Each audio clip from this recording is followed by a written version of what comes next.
The Horn Frog Podcast. Let's talk sports with Coach Dub. The Horn Frog Podcast. Good evening, gentlemen. This is Coach Dub coming to you live from Fort Worth, Texas, with a special edition of your Horn Frog Podcast, where we'll be talking with Tremayne Jesus Darrisaw, who we have on the line, about the Heisman race this season and how it's shaped up here in the final weeks.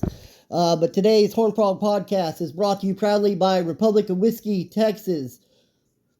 Saddle up, you've got some drinking to do. Her spirit is bold and storied as Texas, notes of rich oak and vanilla bean, fading into dark cherry with a bold finish like a West Texas sunset, barreled and bottled in Austin, Texas. And also by Dripping Springs Vodka, hand-grafted small batch vodka.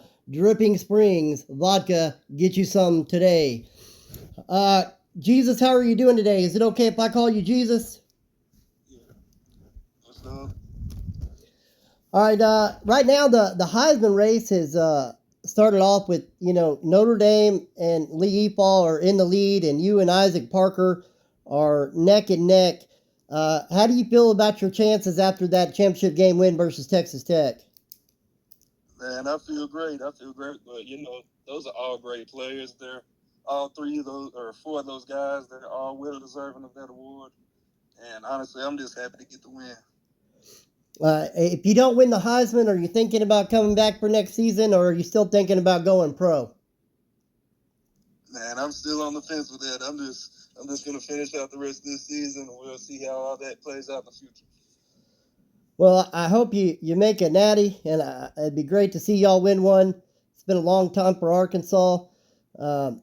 But let's talk about some of these numbers. Morgan Oden has 1,200 rushing yards and like 800 receiving yards and 44 total touchdowns. Do you think anybody else can unseat him after this weekend of championship games?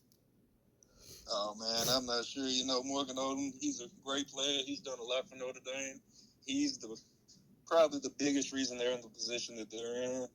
And, man, it's going to be hard to catch that guy, I'll tell you that much. Yeah, Isaac Parker also has 3,000 total yards on the season with 39 touchdowns. I'm not sure how they have been lowered down on the list behind Lee Eapaw of TCU. He really came on this season, but it might be the fact that he had 165 receptions on the season, beating the previous record held by Zay Jones. Do you see Isaac Parker maybe jumping up after their game with Notre Dame? That's going to be a tough one for both them guys.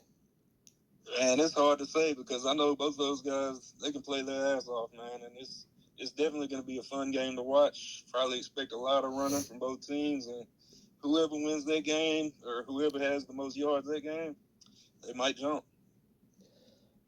That's a good observation. I know a bunch of these guys have got crazy numbers. Lee Eapaw had 31 touchdowns on the season. You had 28.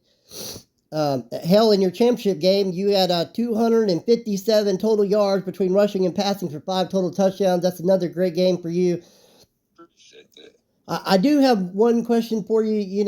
When you look at this playoff run, have you thought about asking your coach to put you in the slot as well as playing running back?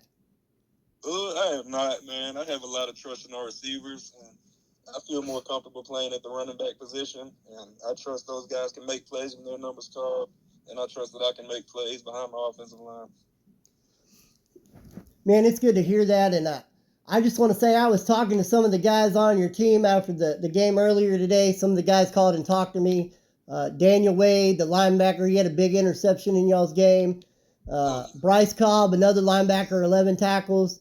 And I was talking to those guys about the offense, and they told me that they're the reason y'all are really winning games, and they were kind of joking about it. But how do you feel about your defense going into the playoffs?